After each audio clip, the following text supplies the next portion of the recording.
My name's Angelo, and welcome to We Want Picks. The UFC London weigh-ins are over, so I am going to break down the entire UFC London fight card. I'm going to give you my picks and my DraftKings plays. We're going to talk about who's worth the money, who isn't worth the money, and where we might find some value so you can build a winning lineup. Before we jump into the analysis, let's just recap the weigh-ins, because there was a few fighters that I said earlier in the week, I want to look at the scales. We have a couple of guys coming off multiple year layoffs. So first off, Gunnar Nelson made weight, looked good. He's coming off 2-year layoff. If he was a little soft, I was going to be worried about it. Why is he taking this fight? Is he actually ready? But he actually looked very good, no issues. Sergey Pavlik, same thing. Heavyweight, coming off a 2-year layoff, looked good. Big, didn't look soft, looked ready to go. So I'm not worried about those two. We did lose the Nathaniel Wood fight. That has been canceled versus Vince Morales. No replacement. That fight is off the card. You're not going to be able to use one of those guys in your DraftKings lineup. And then Dan Hooker was the big question mark. He's going from 155 to 145. He's made 45 in the past. It's been many years, since 2016, I believe. He's older, gone through some things.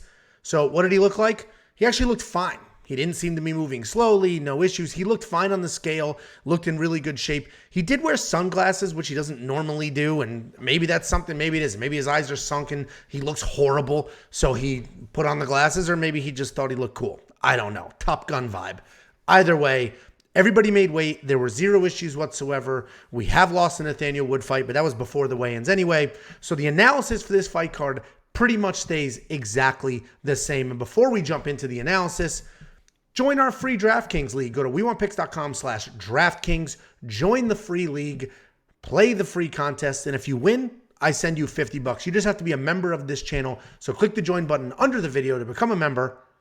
And good luck. And let's dive right in. This is an awesome fight card. This is the first time the UFC is back in London since the pandemic. And it's a pretty good card. They stacked it with European fighters, and they did not give them very easy matchups. So let's dig in. I normally sort by price, but we're going to do this in fight order. And the very first fight on the card is one of the most interesting ones. We've got Muhammad Mokaev making his UFC debut. So there's no data here, but he only has 5 fights. 5 professional fights.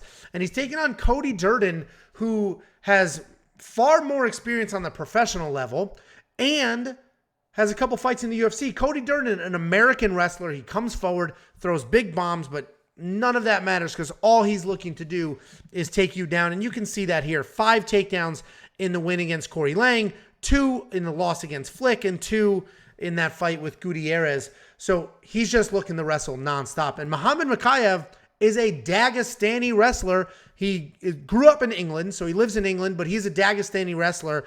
I think he moved to England when he was like 12, so he got his roots in before then, and then, goes back and forth. Anyway, he fights exactly like a Dagestani wrestler as well.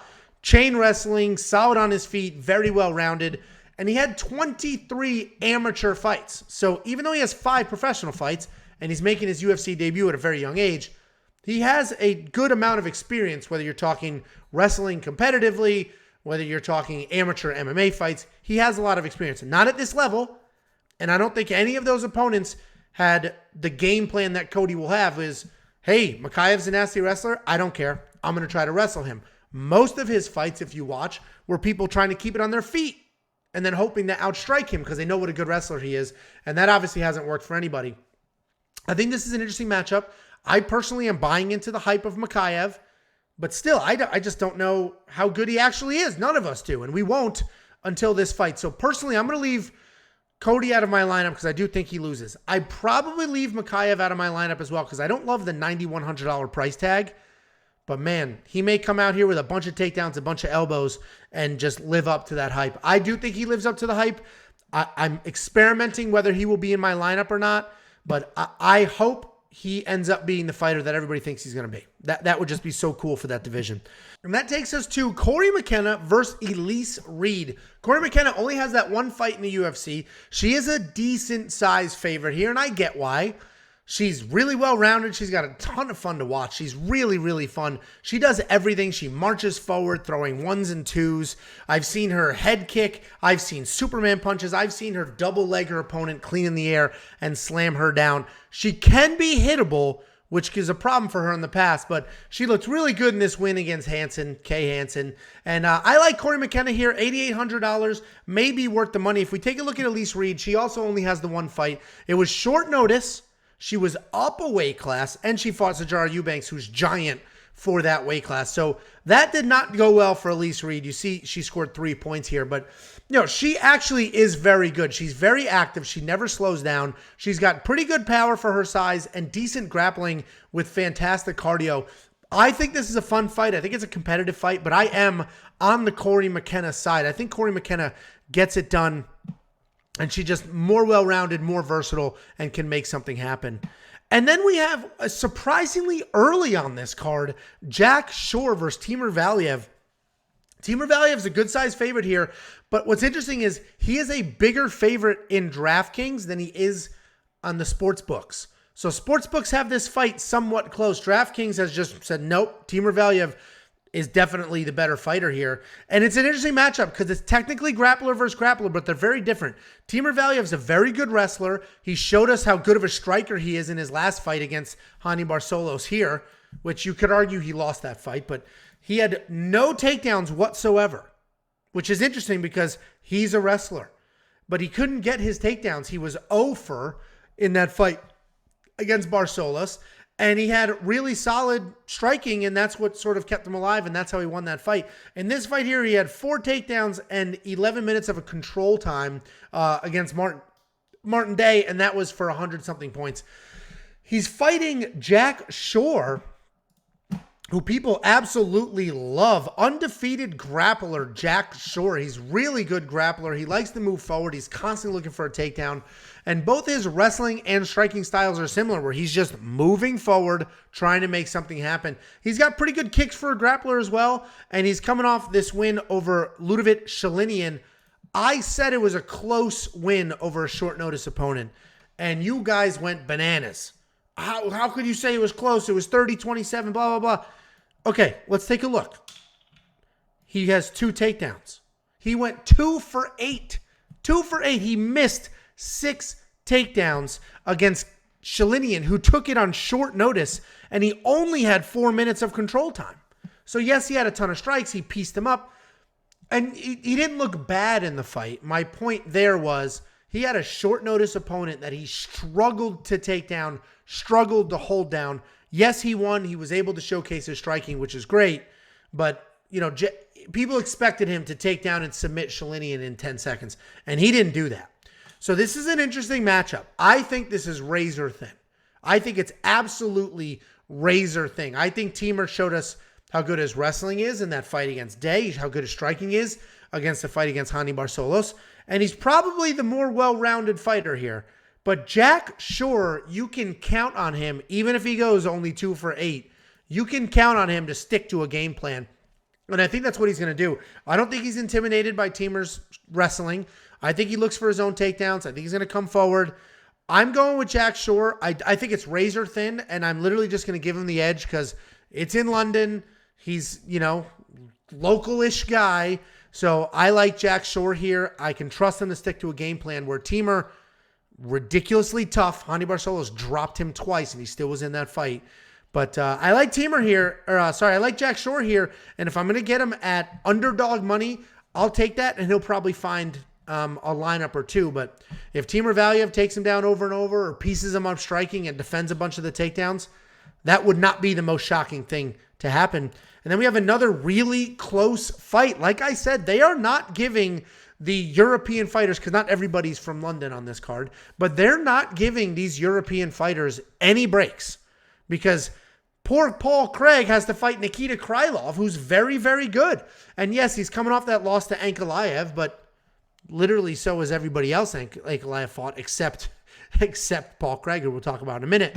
But Nikita Krylov is very good. He's really well-rounded. He's got good wrestling, good striking. He comes forward with pressure. He mixes in punches and kicks really well. And you can see how well he puts that all together when that beautiful knockout head kick of Ed Herman. If we scroll down right here, that was in the second round. He come forward. He landed a beautiful boxing exchange. And then while still close in range, he threw the head kick up and dropped him. And then, like I said, a takedown here, 3 against Walker, 2 against Glover. a takedown against St. Preux, against Blachowicz, Serkinov. He's got takedowns. He's got striking. He's very, very well-rounded. And DraftKings has him as a favorite here at $8,700. But the early books and the lines had this as a pick'em. And now a lot of people are high on Paul Craig here. And I totally understand. Listen, Paul Craig is a grappler. He's very dangerous on the ground. He's proven how dangerous he can be. This fight against Hill, this submission was stupid fast. Literally as soon as they hit the ground, whoop, locked it up, dislocated Hill's elbow. It looked like he broke it, but he didn't. He just dislocated it. And then Ankalaev, he submitted Ankalaev with literally 1 second left in the fight. 1 second left. He lost 14 minutes and 59 seconds of that fight and then had that triangle, and Ankalaev submitted with a second left. And Paul Craig ended up the winner. But since then, we watched him lost to Jimmy Crute. Grappler, fine. In Chukwu, which was surprising. He did beat Menenfield, where, Alonzo Menenfield's solid. And he, that draw with Shogun. But anyway, Paul Craig, good fighter. It's just such a tricky fight here. I actually do like Paul Craig here. But I think for your money, Nikita Krylov is probably the better guy for your DraftKings lineup. Because if we look at Nikita again, it's not like, let's look at some of these losses. Yes, he's been submitted by Blachowicz and Serkinov. But it's not like he's, useless on the ground. He gets on the ground and he's solid. And some of these are, submission to strikes. But I'm split. I'm torn what to do here. I think Nikita Krylov is more likely to win a decision. I think Paul Craig is more likely to get a submission. So DraftKings-wise, you might want Paul Craig. $7,500, you'll chase that submission. But if he does not get the submission, I think at times Paul Craig can be submission or bust. If he does not get that submission, I think he could be on the wrong side of a pretty long decision where he's losing the striking exchanges and not being able to do much off his back. And I think we can trust Krylov to not just immediately get taken down and submitted by Paul Craig. So you do what you want. I think Krylov is the safer money at $8,700. I think Paul Craig could definitely be worth it at $75 if he gets a submission. And sportsbook-wise, I'll probably be looking for Paul Craig to win inside the distance or decision no action. So if he does lose a decision, I get a refund. And if he wins by submission, I'll get paid. So DraftKings-wise, that's your decision to make if you're chasing a stoppage or not. And then we take a look at Mike Grundy. Oh, no, I skipped one. We've got the return of Sergey Pavlovich. He hasn't fought since 2019. He's taken on Shamil Abdukarimov. Sergey Pavlovich, he's a fantastic striker. He is a boxer. He's got really good hands, really good speed, solid power. His striking volume is pretty impressive. He does trust his chin because he's quite hittable. He trusts his chin quite a bit. And obviously, he's got these two solid wins. Green is a bit chinny, but he was able to get that done. And Golm. But again, he hasn't fought since 2019. 2 years since we've seen him show up. And he's fighting Shamil Abdurakhmanov. He's got the win over Arlovsky. He's got the win over Chase Sherman. He's got the win over Tybura. But he's got 2 losses in a row. Curtis Blades took him down 500 times. Beat him up there. And Dawkins knocked him out on his feet. But it's interesting because Shamil, he's a solid boxer. He's got good counter strikes, solid wrestling as well. He's somewhat of an accomplished wrestler. And he has had mixed success in the UFC. We've seen him. He took down Andrei Arlovsky twice. He took down Lewis 4 times. He did eventually lose that fight. He did take down Harris. So he's had some mixed success. He's had solid wins. His chin didn't hold up. He is past 40. I think he's 42 or at 40 at this point. So he's not super young. We've seen him chinny, and he is fighting somebody with incredible power and speed. The problem is we haven't seen Pavlovich fight in 2 years. It's 2 years. What does he look like? Is he the guy that beat Maurice Green, or is he the guy that, lost against Alistair Overeem? We don't know which one.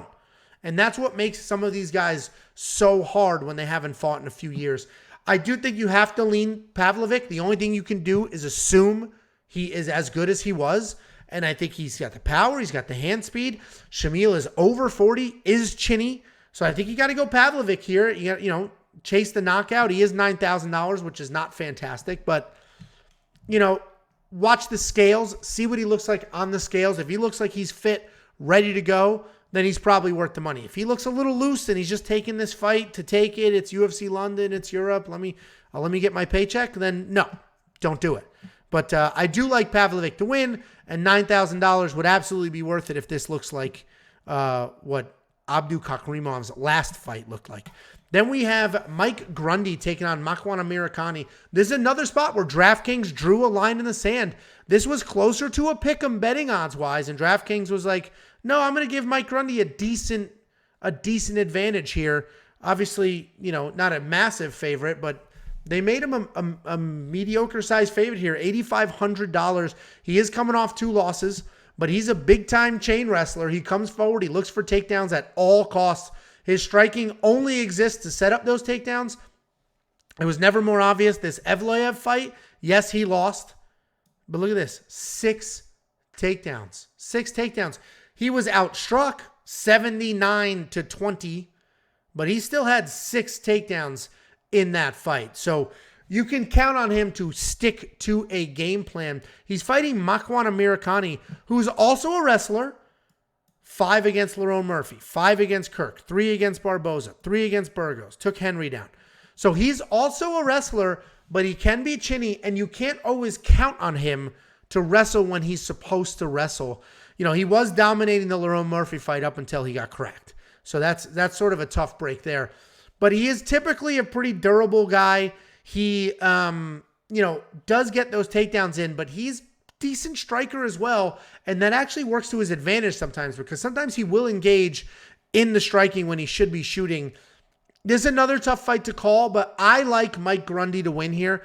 I like Mike Grundy to just stick to that wrestling game plan. He's not even going to entertain the striking. He just shoots.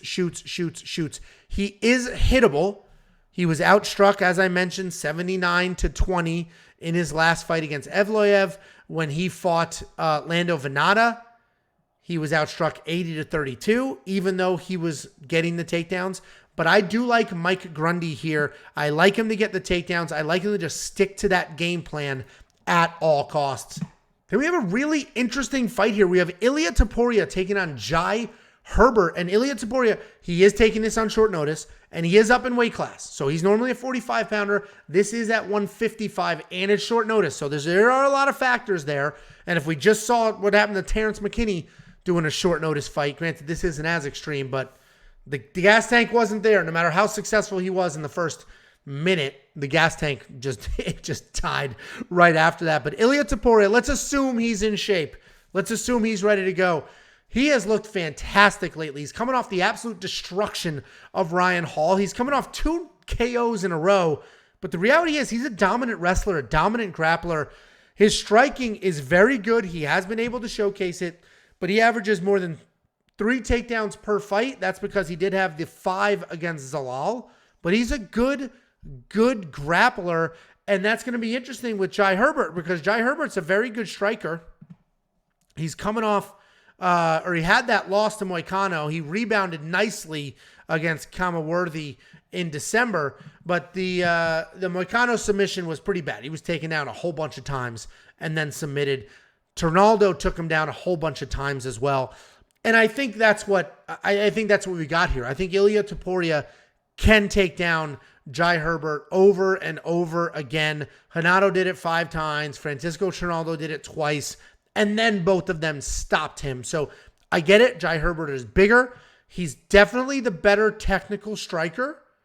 But I think Ilia's wrestling will be able to get it done. His striking is good enough to hang.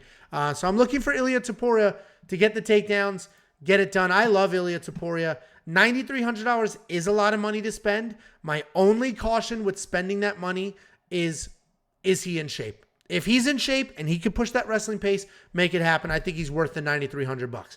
If he's not, this is short notice, he is up in weight, then, that's a little tricky. So let's see what he looks like on the scales.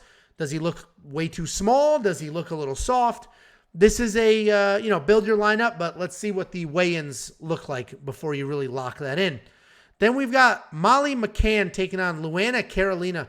Molly McCann, Her and Patty are the super local Londonites that are they're holding down this card. And she definitely has the easier matchup of the two, I believe at least. But it's not an easy matchup. She's taking on Luana Carolina. But Molly, she's a fun, aggressive striker. Mostly a boxer. She doesn't kick too much, but she fights real dirty inside the pocket. She's got nice takedowns when she needs them, and they're really well timed to lock in rounds. She had 2 in her last fight against Kim, and then before that, 5 against Belbita, 2 against Lipsky. And then these losses here, this is when she wasn't able to get takedowns, and she sort of just was outpointed in the striking, gave up some of her own takedowns, and wasn't able to implement that full, well-rounded game plan that we've seen from her. But Meatball Molly is a ton of fun and a very good striker, and she's fighting Luana Carolina. Luana Carolina is also very good. She beat Lupita Godinez. I think Lupita took that on short notice, but that's still a very solid win. And she beat Botello, which is a solid win as well. She's primarily a striker, and she's not the most technical striker, but she's fantastic in the clinch. She's got really nice knees, really nice elbows. She's got a Muay Thai style. As far as striking is concerned, she doesn't stand that way, but she throws her limbs that way. And even though she's a striker, her takedown defense is really solid at 90%. And when she does get taken down, she's constantly looking for submissions or working a way to get back up.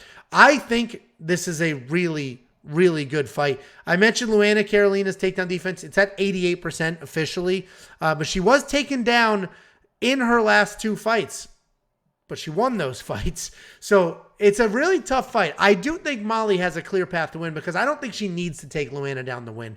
I think if Molly executes a technical boxing game plan, she beats Luana Carolina. I think Luana's the more aggressive striker because she'll elbow, she'll knee, she'll look for the clinch. But I think Molly has that good, clean striking, nice, clean boxing, and she can get it done. I just worry that if Molly starts to fall behind a little bit, she'll want to get the grappling in, and then it's going to be hard to take down Luana with that 88% takedown defense. But I do think Molly wins this fight. And $8,400 is honestly not a bad price to play because, she's not in the 9,000s. That's only a slight favorite here. And I think, I think there's some upside there with Molly. And then we've got the return of Gunnar Nelson taking on Takashi Soto. Gunnar Nelson, another guy, 2-year layoff. 2 full year layoff. He is a grappler. He's developed some striking over time. But, I would argue Gunnar Nelson is the prospect that never fully fleshed out. With that being said, let's look at his losses. These are holding up, right? He lost to Gilbert Burns, who fought for a title. Lost to Leon Edwards, who will eventually be fighting for a title, and to Ponzinibbio, who we know is very good. He's a durable guy for the most part. He likes to use his kicks to manage range. He's got that Steve Wonderboy Thompson striking style, but he's a grappler. But he's very, very hittable. He has a very upside-down striking differential, and that's because he's basically standing vertical and then trying to shoot takedowns, which he's very hittable in those exchanges. But Gunnar Nelson, man, he's got a gift here because it's a short notice fight. Takashi Sato is taking this on short notice. And that's the only reason I'm picking Gunnar Nelson to win. If Gunnar Nelson had a full camp opponent, I just feel like Gunnar Nelson's coming back because it's UFC London. It's in Europe, right? He's not from London, but it's still Europe. And I think he wants that sort of hometown feel and he wants that big payday and that big fight. Because the reality is Gunnar Nelson, he's older. He's beat up. He's been out for 2 years because he had devastating injuries. Unfortunately, Takashi Soto, very short notice. Style-wise, he is a striker. He's got some solid power, some well-timed strikes there. Pretty good volume. When he turns it on, when he has you stunned, he really turns it on. And he's like a shark with blood in the water. He attacks. He doesn't have the best head movement, though, which makes him very hittable. He has solid takedown defense at 75% as well, but once he gets to the ground, he's pretty useless. And I hate to be that harsh about it, but I think Gunnar Nelson can get the takedown, can work from there, can get it done. So unfortunately, Takashi Soto is not going to be the value play of the day, but I think Gunnar Nelson is a bit overrated. I don't know if I'm buying into this comeback of Gunnar Nelson. I think it's a quick payday for him. And let's see what he looks like on the scales, frankly. If he's a bit soft, there's a lot of guys here we're waiting for the scales, right? But I think if Gunnar Nelson's looking a bit soft and, it's very clear he's doing it for the payday, then pass on him, right?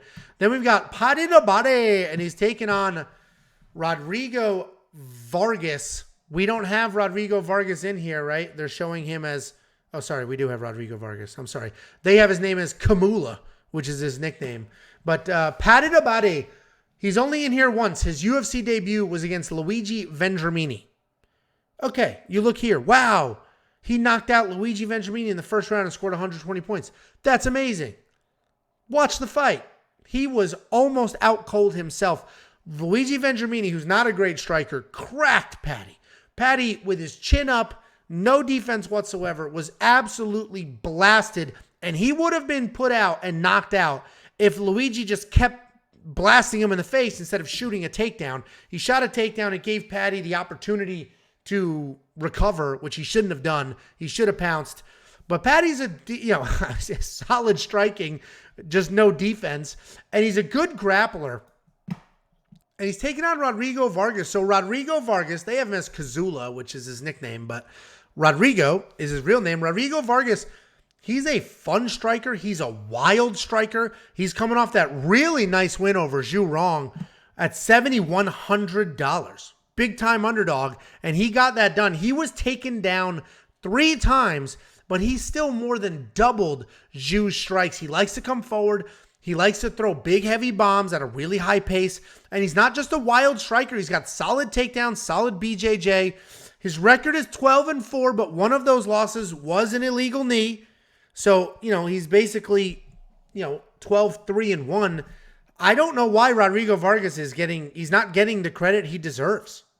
Like, he really deserves far more credit than this. And I know he hasn't been active. I know he's getting a little older, but I like Rodrigo Vargas in this fight. I think it's literally as simple as if Paddy strikes with Rodrigo Vargas, he will lose. If he goes out there and fights Rodrigo Vargas the way that he fought Luigi Vendramini, Rodrigo Vargas will knock him out. It's that simple. But if he comes out and he grapples, he's a very good grappler with very good, slick jiu-jitsu. If Paddy comes out grappling with a grapple-heavy game plan, I think he wins. I think it's literally that simple. I don't know what he's going to do. I have to imagine Paddy is smart enough to not strike, but it's London. He's excited. He's not the headliner, but he basically is with the marketing that they're putting into him. I think Vargas, I love him as an underdog pick. $6,800 is so dirt cheap. In a loss, he's probably not going to score very well, but feast or famine, he could definitely take Paddy's head off, and we've seen Paddy get hit. He was hittable before the UFC. He's hittable in the UFC. Rodrigo Vargas may be worth the money. Then our co-main event is Arnold Allen versus Dan Hooker. Razor thin fight here. DraftKings basically has it even. The odds are basically even. Everybody just a tiny, tiny edge to Dan Hooker. But Arnold Allen, he's a really good striker. He loves coming forward. He has a really vertical stance, so when he's at range, it helps protect him. But then when he comes charging in, he comes in with power, but he does end up somewhat hittable there. He's got nice footwork, solid hand speed. He mixes in takedowns really well, and he's got a few sneaky submissions there, like we saw in his UFC debut against Omer. He snuck that in, and that was really nice. But Arnold Allen, he fights once a year, 18, 19, 20, 21. This guy fights one time a year. That year is up, and it is time for him to get out there. And he's fighting Dan Hooker in his return to 145. He hasn't been at 145 in many years. So it's basically his debut at 145, because since his last 145 fight, he's gotten much older. He's gotten bigger. He's fought in a really high level of competition. So we don't necessarily know what he's going to look like at 145. He may come down, look huge, keep the cardio, keep the grit, ready to go, or he may be sucked out and his chin's not going to hold up and he may be a shell of himself. He's coming off this loss to Islam Makhachev. He took that on short notice, and it honestly felt like he didn't care if he was going to win or lose. And before that, the win over Hakparast was a really nice win, and that's because of these 3 takedowns. He came out there, everybody thought it was going to be a gunslinger, and they were going to slug it out, especially after his war with his war with Poirier. That short knockout to Chandler didn't do him any favors, and he had a war with Felder as well. So 2 wars that probably took some years off his life, then knocked out clean and early from Michael Chandler, but then he bounced back, took Haqparast down 3 times, won most of those striking exchanges. It looked really good. And then he lost to Islam. And honestly, this Haqparast win isn't holding up as well as it should have after Bobby Green beat him so badly. But he's a striker, good technical striker. We saw him work in the wrestling, and we know just how good he actually is. Let's just take one more quick look at Arnold Allen. He's a very good striker. He doesn't necessarily possess that knockout power, and he scores somewhat well, right? These aren't big, giant wins here, but he scores somewhat well, and we're talking even money.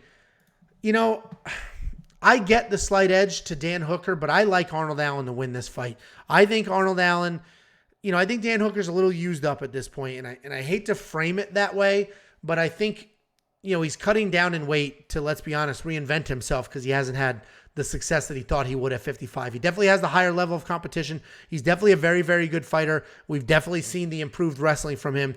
But Arnold Allen, let's put his fight only once a year aside.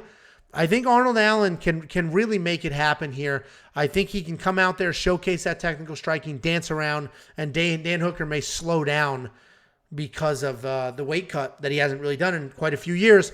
Then we got main event, 2 heavyweight strikers. We've got Alexander Volkov taking on Tom Aspinall. This is a really tough fight. Alexander Volkov, 100% has more experience and the higher level of competition. He literally has fought everybody. He's come off that nice bounce back win over Tybura. He did not look very good in that fight, but it's still a nice win considering the loss to Gane before that. And frankly, I thought he had his moments in that loss to Gane as well. He did lose, but I think he had some moments in there. I mean, he landed 115 significant strikes. He beat Overeem. He beat Harris. He lost to Blades. He beat Greg Hardy, lost to Lewis, and then a whole bunch of wins before that. This loss to Lewis was a last-second knockout. Dominating that entire fight. 1 second left. Ping, out cold. The loss to Blades was legitimate. But, you know, my point is he's durable. He's been around the block. Very, very good striker. A ton of experience. And even though he didn't look great in his last 2 fights, he's still a very good real deal fighter with tons and tons of experience. And he's fighting Tom Aspinall, who has looked amazing as of late. He knocked out Sergey Spivak, who just looked great against Greg Hardy. He submitted Andrei Arlovsky, got a takedown and submitted Andrei Arlovsky in the second round. He knocked out BETU, who's not great. He knocked out Collier, who's not great. And he's looked amazing. The problem is, first round, second round, we haven't really seen what does his cardio look like in the 3rd, 4th, 5th. And I don't think Volkov's the type of guy you're going to put out in 10 seconds. He has a 100% takedown accuracy, but it's really just one takedown. 100% takedown defense, which, you know, not like he's taken, you know, been people have tried to take him down a million times over. And it's just a really tough fight to pick. It's a really tough fight to pick. I did throw money line on Tom Aspinall at -110. But I'm very nervous about that. I think Tom Aspinall, if he doesn't win in the 1st or 2nd round, I'm going to be biting my nails. But I do think Tom Aspinall has more power than Volkov. I think he's the better raw boxer than Volkov is. And, I think it's a straightforward pick. I like Aspinall here. I think he can come in here, dominate Volkov striking-wise early. But, man, we're going to find out if he's more hype than he is substance, because Alexander Volkov is durable, he is tough, and he can drag this to deep water. So I may be eating that bet, and I may be eating my words. I will have Aspinall on my lineup at $8,300, but Volkov is a very, very live underdog here, and under $8,000 for a guy with that experience level and that amount of technique, and he can win striking, he can win grappling, he can win a decision.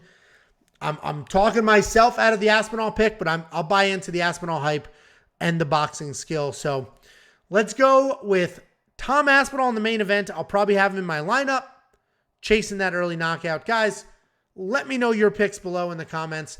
Let me know what your lineup's going to look like. And don't forget to join our free DraftKings League.